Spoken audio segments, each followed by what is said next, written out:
Surah 13, Al-Ra'd, thunder.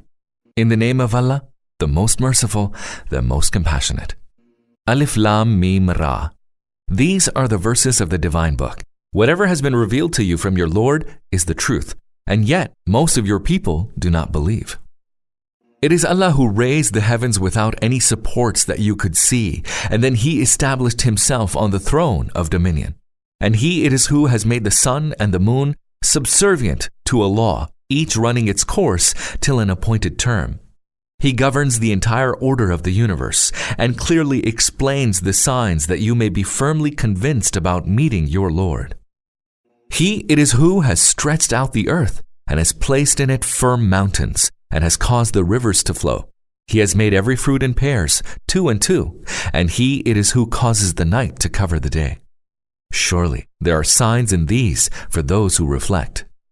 And on the earth there are many tracts of land neighboring each other. There are on it vineyards and sown fields and date palms, some growing in clusters from one root, some standing alone. They are irrigated by the same water, and yet we make some excel others in taste. Surely there are signs in these for a people who use their reason. And were you to wonder, then wondrous indeed is the saying of those who say, "What? After we have been reduced to dust, shall we be created afresh?" They are the ones who disbelieved in their Lord. They are the ones who shall have shackles around their necks. They shall be the inmates of the fire, wherein they shall abide forever. They challenge you to hasten the coming of evil upon them before the coming of any good, although people who followed a like course before had met with exemplary punishment from Allah. Verily, your Lord is forgiving to mankind despite all their wrongdoing. Verily, your Lord is also severe in retribution. Those who refuse to believe in you say, "Why has no miraculous sign been sent down upon him from his Lord?" You are only a warner, and every people has its guide. Allah knows what every female bears, and what the wombs fall short of in gestation, and what they may add. With Him, everything is in a fixed measure. He knows both what is hidden and what is manifest. He is the Supreme One, the Most High. It is all the same for Him whether any of you says a thing secretly or says it loudly, and whether one hides oneself in the darkness of night or struts about in broad daylight. There are guardians over everyone, both before Him and behind Him, who guard Him by Allah's command. Verily, Allah does not change a people's condition unless they change their inner selves. And when Allah decides to make a people suffer punishment, no one can avert it, nor can any be of help to such a people against Allah. He it is who causes you to see lightning that inspires you with both fear and hope, and He it is who whips up heavy clouds.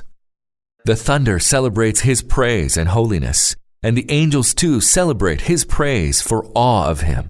He hurls thunderbolts, striking with them whom He wills, while they are engaged in disputation concerning Allah. He is mighty in His contriving. To Him alone should all prayer be addressed. For those to whom they do address their prayers beside Him are altogether powerless to respond to them. The example of praying to any other than Allah is that of a man who stretches out his hands to water, asking it to reach his mouth, although water has no power to reach his mouth. The prayers of the unbelievers are a sheer waste. All that is in the heavens and the earth prostrates itself, whether willingly or by force, before Allah, and so do their shadows in the morning and in the evening. Ask them, "Who is the Lord of the heavens and the earth?" Say, "Allah." Tell them, "Have you taken beside Him as your patrons those who do not have the power to benefit or to hurt even themselves?" Say, "Can the blind and the seeing be deemed equals? Or can light and darkness be deemed equals? If that is not so, then have those whom they associate with Allah in His divinity ever created anything like what Allah did, so that the question of creation has become dubious to them? Say, Allah is the creator of everything. He is the One, the irresistible. Allah sends down water from the heavens, and the riverbeds flow, each according to its measure, and the torrent carries along a swelling scum. In like manner, from that metal from which they smelt in the fire, to make ornaments and utensils, there arises scum like it. Thus does Allah depict truth and falsehood. As for the scum, it passes away as dross, but that which benefits mankind abides on the earth. Thus does Allah explain the truth through examples. There is good reward for those who respond to the call of their Lord. And those who do not respond to their Lord, a time will come when they shall offer all they have, even if they have all the riches of the world and the like of it, besides to redeem themselves from the chastisement of Allah. And they will be subjected to a severe reckoning. And hell shall be their refuge. What a wretched resting place it is. He who knows that the book which has been sent down to you from your Lord is the truth, is he like him who is blind to that truth? It is only people of understanding who take heed. Those who fulfill their covenant with Allah and do not break their compact after firmly confirming it. Who join together the ties which Allah has bidden to be joined. Who fear their Lord and dread lest they are subjected to severe reckoning. Who are steadfast in seeking the good pleasure of their Lord. Who establish prayer and spend both secretly and openly out of the wealth we have provided them. And who ward off evil with good. Theirs shall be the ultimate abode. The everlasting gardens which they shall enter, and so shall the righteous from among their fathers and their spouses and their offspring. And angels shall enter unto them from every gate and say, Peace be upon you. You merit this reward for your steadfastness. How excellent is the ultimate abode. As for those who break the covenant of Allah after firmly confirming it, who cut asunder the ties that Allah has commanded to be joined, and who create corruption in the land, Allah's curse shall be upon them, and theirs shall be a wretched abode in the hereafter. Allah grants the provision to whomsoever He wills abundantly, and grants others in strict measure. They exult in the life of the world, although compared with the hereafter, the life of the world is no more than temporary enjoyment. Those who have rejected the message of Muhammad say, Why has no sign been sent down upon him from his Lord? Tell them, Allah lets go astray those whom He wills, and guides to Himself those who turn to Him. Such are the ones who believe in the message of the Prophet, and whose hearts find rest in the remembrance of Allah.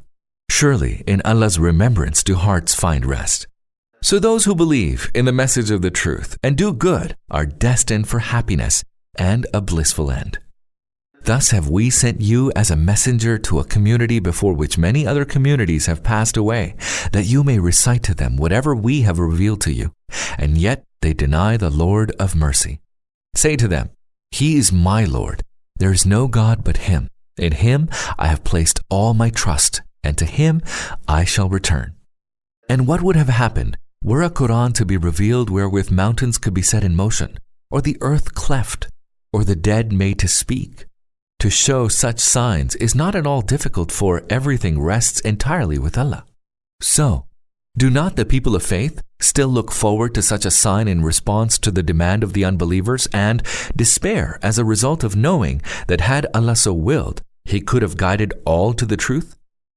Misfortune continues to afflict the unbelievers on account of their misdeeds, or to befall on locations close to their habitation. This will continue until Allah's promise of chastisement is fulfilled. Indeed, Allah does not go back upon His promise. Surely the messengers before you were ridiculed, but I always initially granted respite to those who disbelieved, and then I seized them with chastisement. Then how awesome was my chastisement! Is it then in regard to Him who watches over the deeds of every person that they are acting blasphemously by setting up His associates? Tell them, name those associates if Allah Himself has made them His associates. Or are you informing Allah of something the existence of which He does not even know? Or do people arbitrarily utter empty words? Indeed, their foul contriving has been made to seem fair to the unbelievers, and they have been barred from finding the right way. Whomsoever Allah lets go astray will have none to guide him. They shall suffer chastisement in the life of the world, and surely the chastisement of the hereafter is even more grievous. None has the power to shield them from the chastisement of Allah. And such will be the paradise promised to the God-fearing. Rivers will flow beneath it. Its fruits will be eternal, and so will be its blissful shade. That is the ultimate destiny of the God-fearing, while fire is the destiny of the unbelievers. Those upon whom we bestowed the scriptures earlier rejoice at the book revealed to you, while there are also some among different groups that reject part of it. Tell them, I have only been commanded to serve Allah and not to associate anyone with Him. To Him do I call, and to Him is my return. And it is with the same directive that we revealed to you this Arabic writ. Were you indeed to follow the vain desires of people after the true knowledge has come to you? None will be your supporter against Allah, and none will have the power to shield you from His punishment. We indeed sent many messengers before you, and we gave them wives and children, and no messenger had the power to produce a miraculous sign except by the command of Allah. Every age has its own revealed book. Allah effaces whatever He wills and retains whatever He wills. With Him is the mother of the book.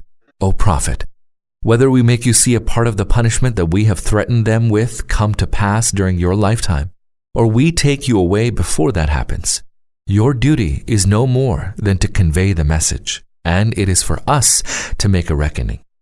Do they not see that we are advancing in the land, diminishing it by its borders on all sides? Allah judges, and no one has the power to reverse His judgment. He is swift in reckoning. Those who lived before them also devised many a plot, but the master plot rests with Allah. He knows what everyone does.